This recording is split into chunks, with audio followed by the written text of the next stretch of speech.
سورکانچل season 2 Tania تار novels قسط number 24۔ بیٹے کی خاطر امل نے ایک بار عارض سے بات کرنا چاہی، لیکن عارض کا ری ایکشن اتنا شدید اور برا تھا کہ امل میں اگلا لفظ کہنے کی ہمت نہیں ہو سکی تھی۔ ایان ماں کی بے عزتی پر ترملا اٹھا اور فیصلہ کر لیا کہ وہ لوگ یہاں سے دوبارہ واپس چلے جائیں گے، جبکہ ایان اور امل کی سنجیدگی اور ان کی حرکت دیکھ کر عارض نے سارم کے والد سے بات کر لی اور اس بات پہ کافی خوش ہوئے تھے اور پاکستان لوٹنے کی بات بھی کی، جبکہ سارم کو عارض کی اس اجرت پر نہایت نفرت ہوئی تھی، کیونکہ نہ ہی اسے نور میں انٹرسٹ تھا، نہ ہی وہ شادی کرنا چاہتا تھا۔ جو اسے پسند کرتا تھا اس سے کر دیتے شادی، ضروری تھا عمر سے عمر کا جوڑنا، اور مرد چھوٹا ہو یا بڑا مرد ہی رہتا اور ہمیشہ عورت سے بڑا ہی کہلاتا ہے، اور ان بے وجہ کے فرق کو نہیں مانتا تھا۔ وہ لائبہ کے ساتھ وقت گزارنا چاہتا تھا، بامشکل ہی سے ہی وہ اس سے بولنے لگی تھی، اور اب یہ سب وہ عارض پر سخت برہم تھا، یہاں تک کہ جب کہ اس کے ماں باپ اس سے اس رشتے پہ بات کی تو وہ صاف مکر گیا، اور وہاں سے وہی رد عمل آیا جس کا اسے یقین تھا کہ وہ اپنے دوست کی خاطر بیٹے کی کسی بات کو اہمیت نہیں دے رہے تھے۔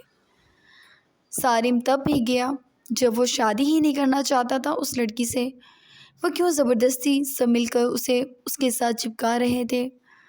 وہ اسی ادھیڑ پن میں تھا،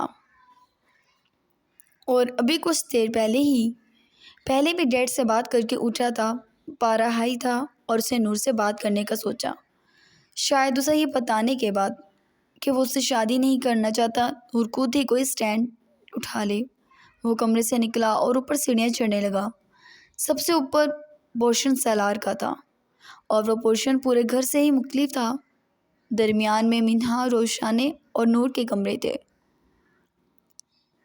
جبکہ نیچے زریاب، شیری، عارض، سین کے ہونے کے ساتھ ساتھ حیدر کا بھی تھا، اور وہ کمرہ نہیں بلکہ باپ کی طرح ایک الگ پورشن ہی تھا، اور سالار کے پورشن سے بھی کئی گنا خوبصورت تھا، جبکہ پورے گھر کی جان بس ایک کمرے میں بھر دی تھی، لیکن وہ شخص یہاں آ کر رہتا ہی نہیں تھا۔ اس نے دروازہ نوک کیا اور ادھر ادھر دیکھا، یہاں کوئی نہیں تھا تو نہیں، اگر کوئی اسے دیکھ لیتا تو کوئی بھی مطلب سمجھ سکتا تھا، تبھی اس نے احتیاط ضروری سمجھی۔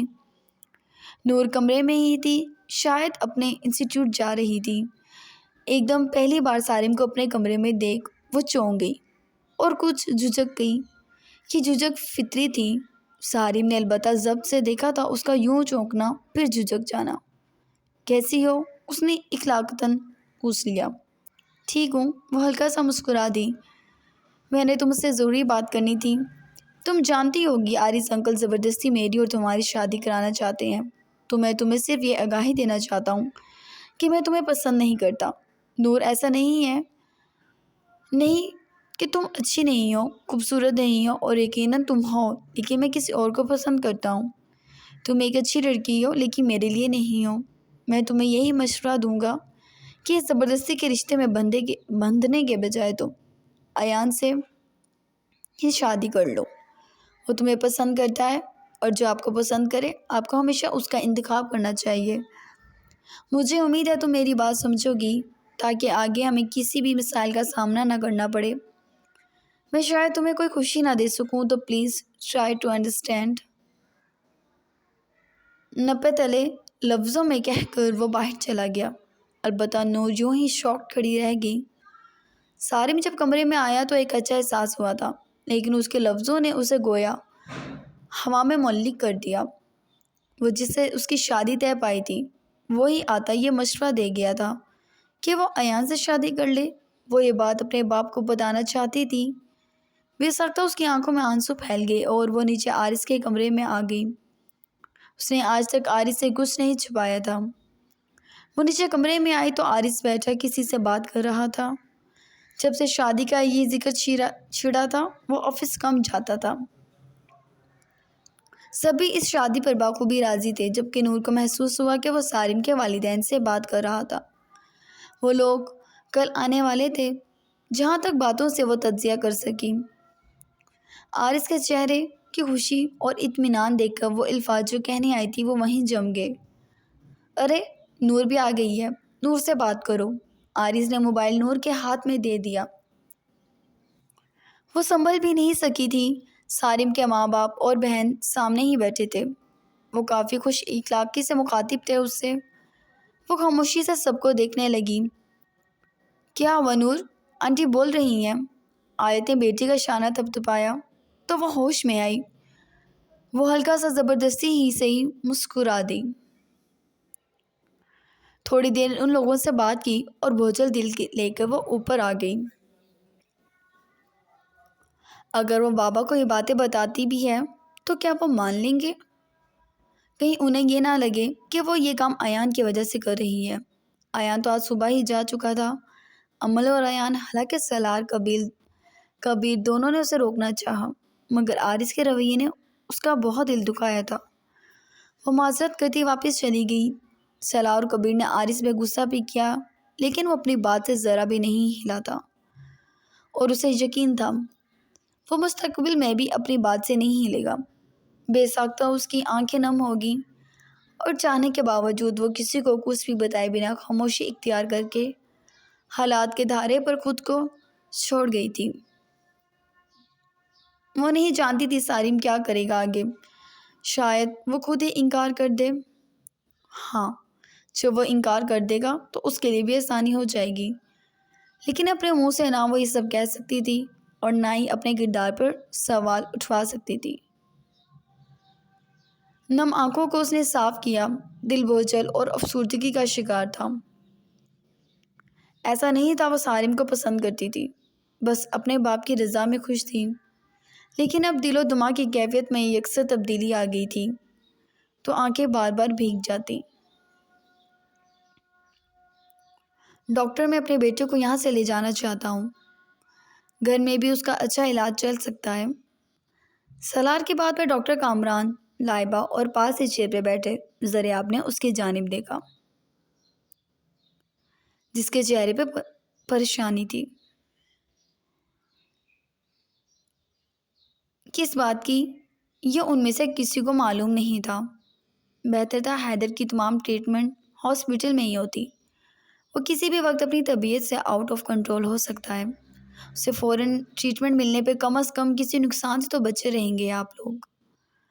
ڈاکٹر کامران کی باتوں سے سب سے زیادہ بے چینی لائبہ کو ہوتی تھی، اور بس نہیں چلتا تھا وہ اس کے سارے دکھ، ساری تکلیفوں کو اپنی پلکوں پر چن لے۔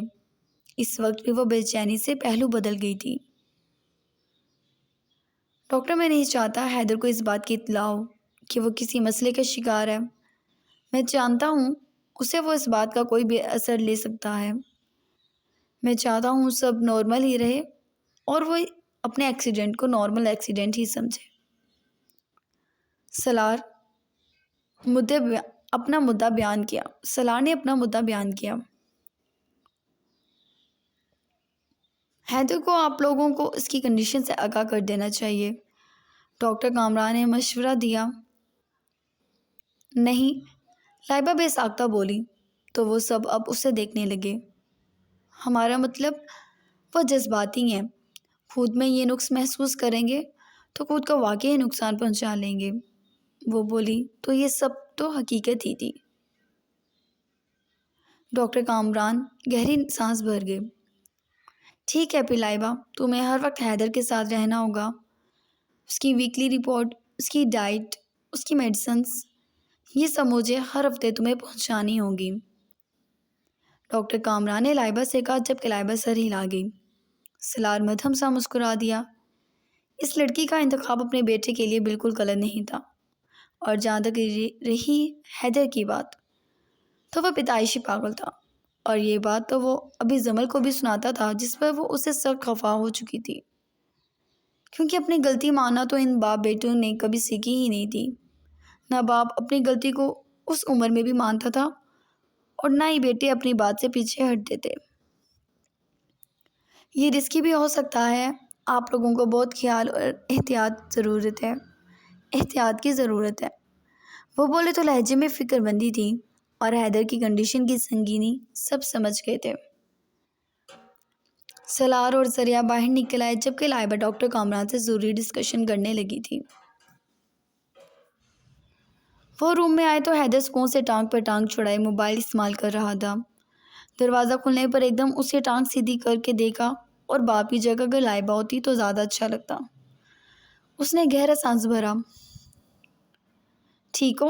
سلار نے اس کے مضبوط شانے پہ ہاتھ مارا۔ مجھے کیا ہوا ہے؟ وہ شانے اچکا گیا۔ کچھ نہیں ہوا تمہیں، البتہ تم نے سب کا خون پی لیا ہے ہاسپٹل میں، تبھی ڈاکٹر کامران نے تمہیں ڈسچارج دے دیا ہے۔ گھر چلو اب۔ کیا؟ حیدر حیرانگی سے باپ کو دیکھنے لگا۔ مجھے لگتا ہے بابا بھائی کو ہاسپٹل کچھ زیادہ ہی اچھا لگ گیا ہے۔ مجال ہے تو یہاں سے جانے کی بات پہ خوش ہوتے ہو؟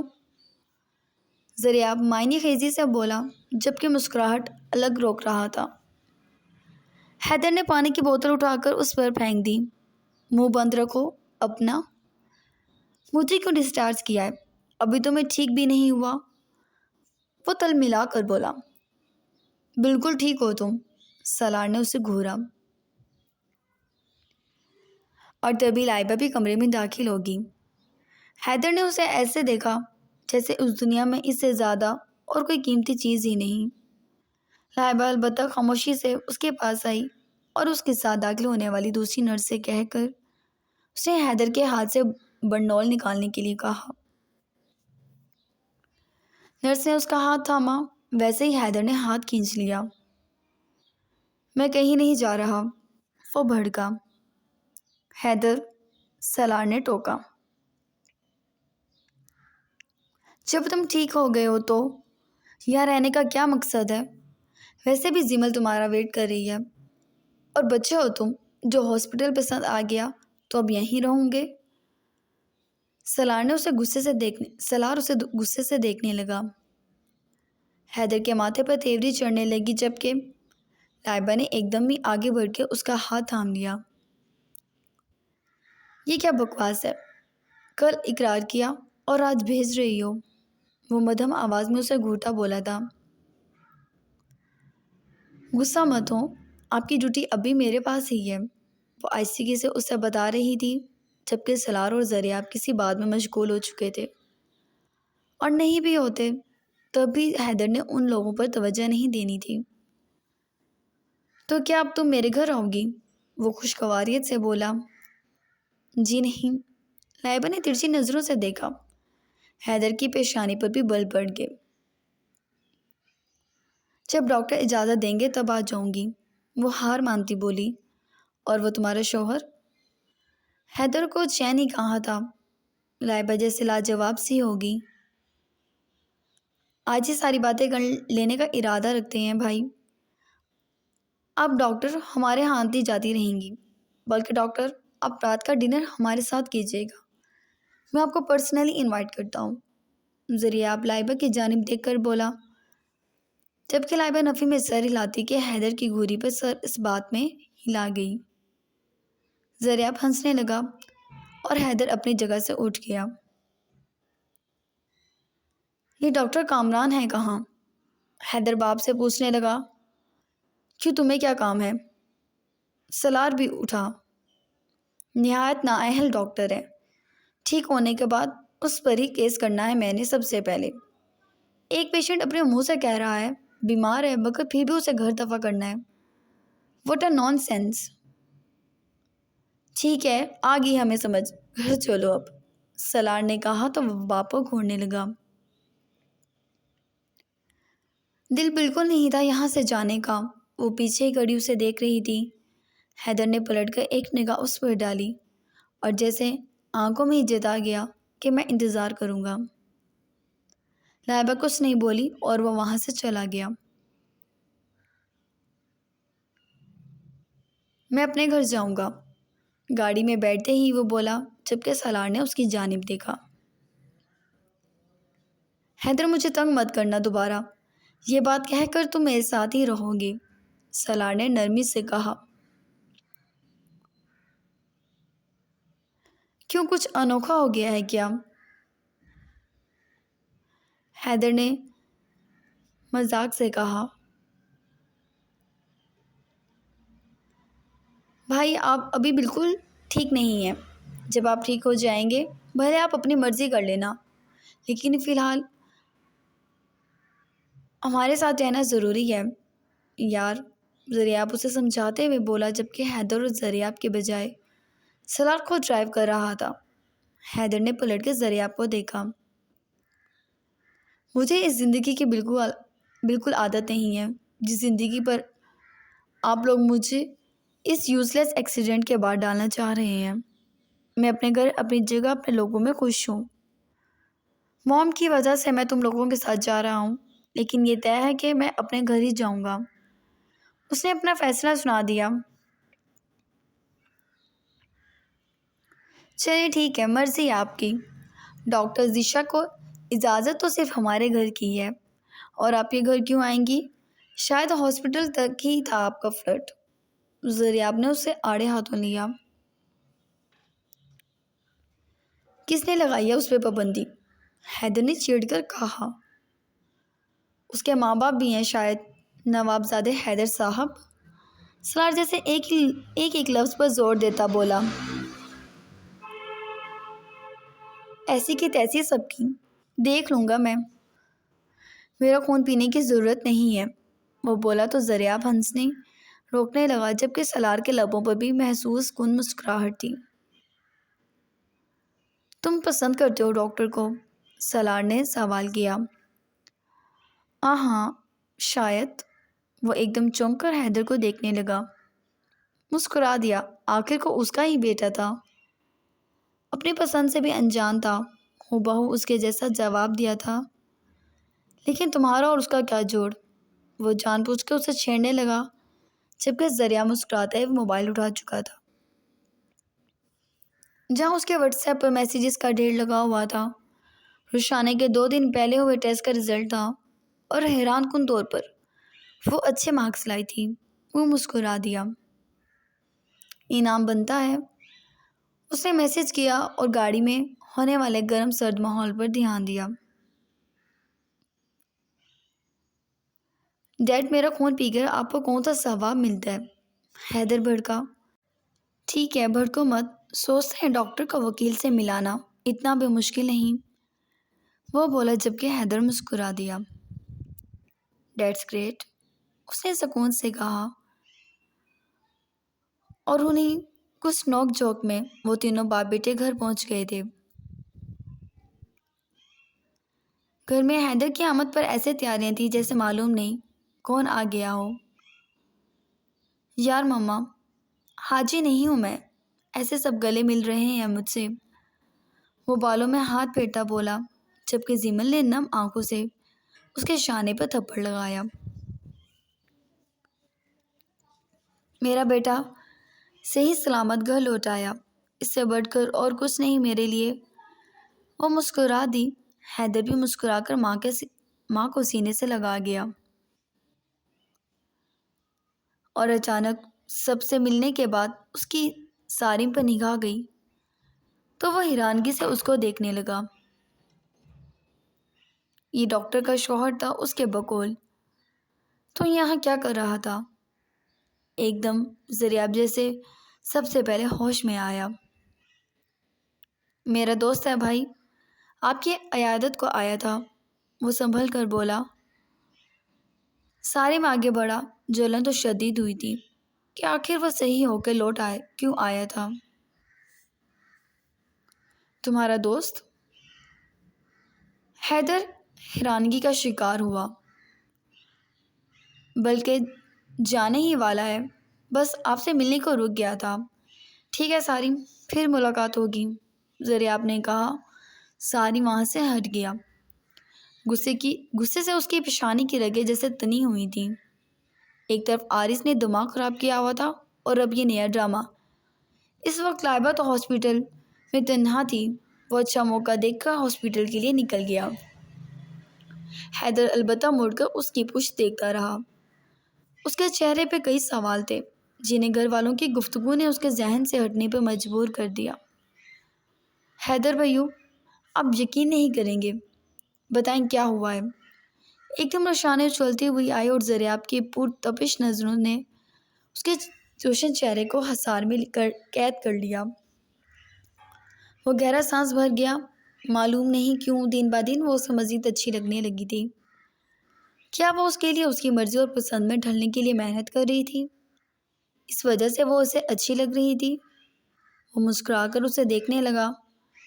حیدر سے تو بہت ہی فری تھی۔ حیدر کچھ دیر سوچتا رہا۔ میں آیا ہوں اس سے بڑھ کے کیا بے یقینی کی بات ہوگی؟ حیدر نے آنکھ دبائی جبکہ رشا نے منہ بنا کے جبکہ سب ہنسنے لگے۔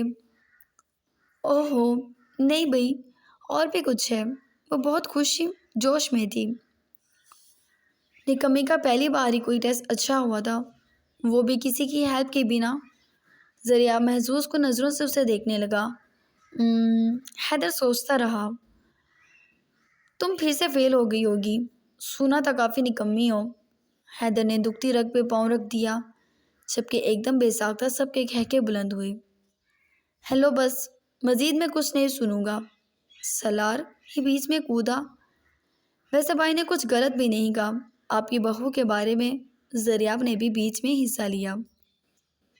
جلتے ہیں یہ مجھ سے؟ روشا نے تو بھڑک ہی گئی۔ ہاں، اس کے پاس ہے ہی کیا جلنے کے علاوہ؟ تم مجھے بتاؤ کیا ہوا ہے؟ وہ سب اس بات کے منتظر تھے جس کے لیے روشا نے بے حد خوش تھی۔ بڑے پاپا، میرے رزلٹ آئے ہیں اور میں نے بہت اچھے مارکس لیے ہیں۔ وہ اچھلنے لگی جبکہ سب سر تھام گئے۔ بھلا یہ بھی کوئی اتنے اچھلنے کی بات تھی؟ اب جس کے آئے ہی زندگی میں پہلی بار ہو وہ اتنے نمبروں پر اچھل کود ہی کرے گا۔ سالار نے اس کی تعریفوں میں پل باندھ دیے تھے اور حیدر نے بھی بھرپور ساتھ دیا تھا باپ کا، جبکہ عارض اور کبیر نے بھی واہ واہ اٹھا لی تھی۔ روشا نے فخریہ نظروں سے ذریاب کو دیکھنے لگی جس نے آنکھوں میں اسے داد دی تھی۔ ساری داد ان سب سے ہی وصول کرو گی یا ہمیں بھی موقع دیں گی محترمہ؟ اس نے سکون سے میسج کیا۔ سے روشانے نے ریڈ کیا تو دل بے ساختہ دھڑک اٹھا۔ اس دن کے بعد وہ بہت بدل گیا تھا۔ روشانے کو لگتا تھا وہ ہواؤں میں ہے، بس اگر وہ اتنی ہی چیزوں سے خوش ہوتا تھا تو وہ اس کے لیے کچھ بھی کرنے کو تیار تھی۔ یہ پڑھنا لکھنا تو عام سی بات تھی۔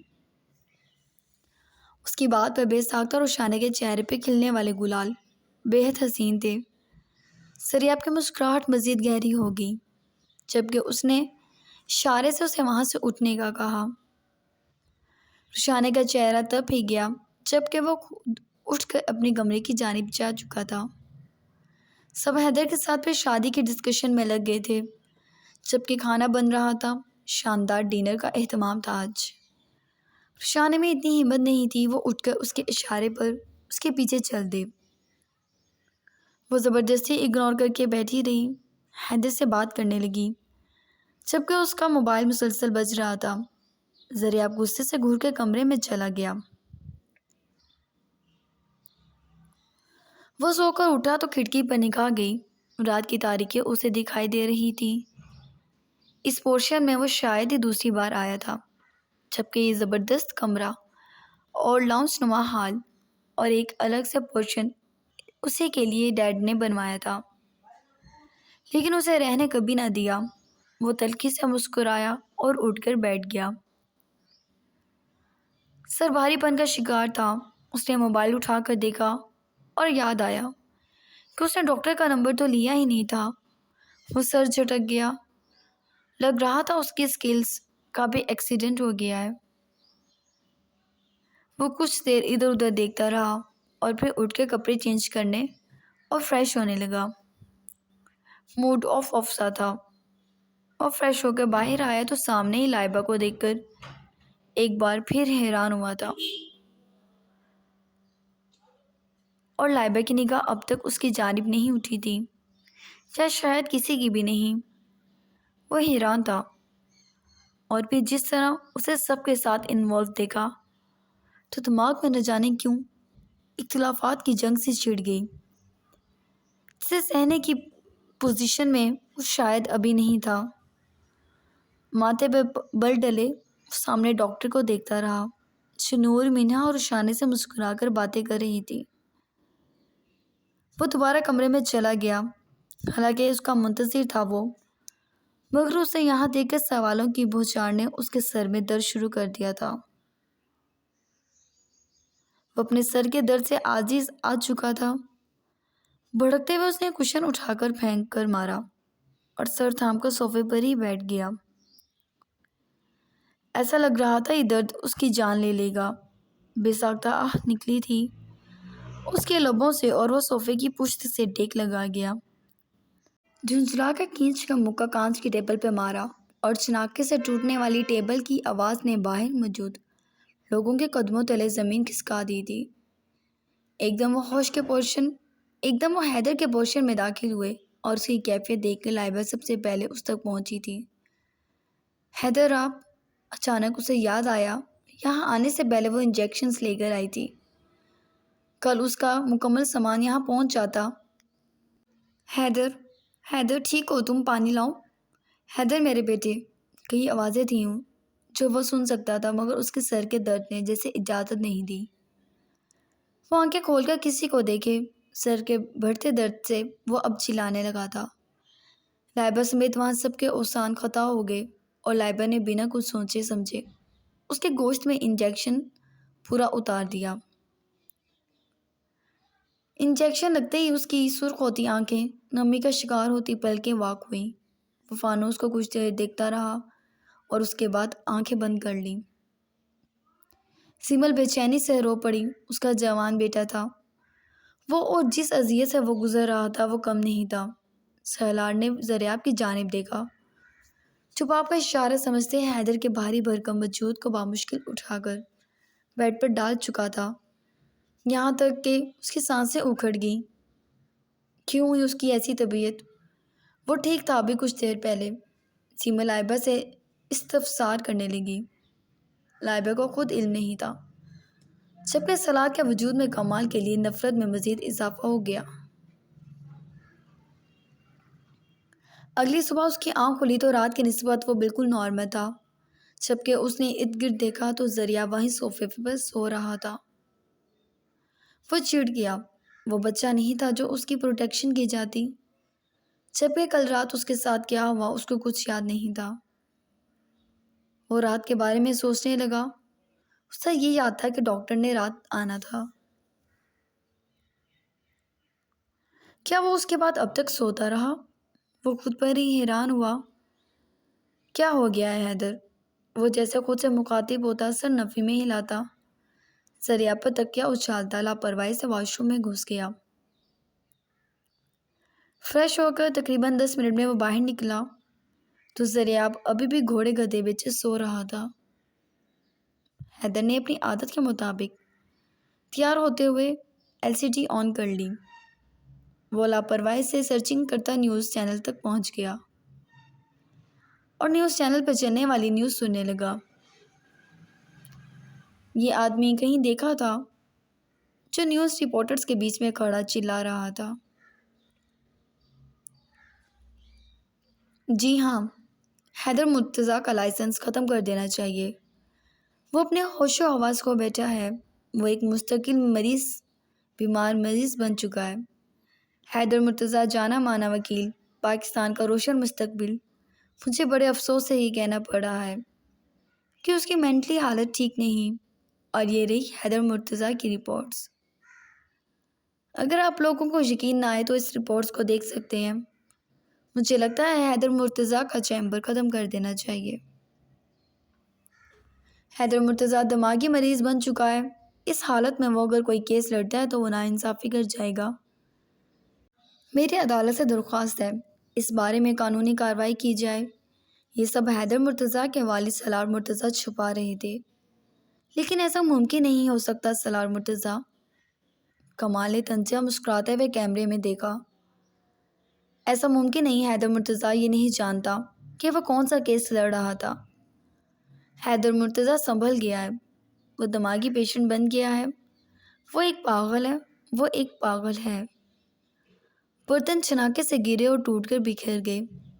حیدر نے پلٹ کے اس طاقم میں دیکھا جہاں سے برتن گرنے کی آواز ابھری تھی۔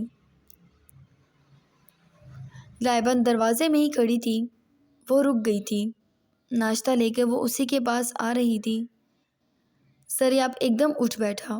وہ یہ سب سمجھنا چاہ رہا تھا، جبکہ حیدر مڑ کے لائبہ کو دیکھنے لگا اور ذہن کی اسکرین پر جیسے کئی مناظر ایسے آندھی طوفان کی طرح گردش کرنے لگے جیسے لمحوں میں سب گھوم گیا ہو، اور پھر ایک چہرے پر آ کر جم کے لائبہ۔ یہ واحد نام تھا جو اسے دیکھ کر حیدر کے دماغ میں ایک کلک ہوا تھا۔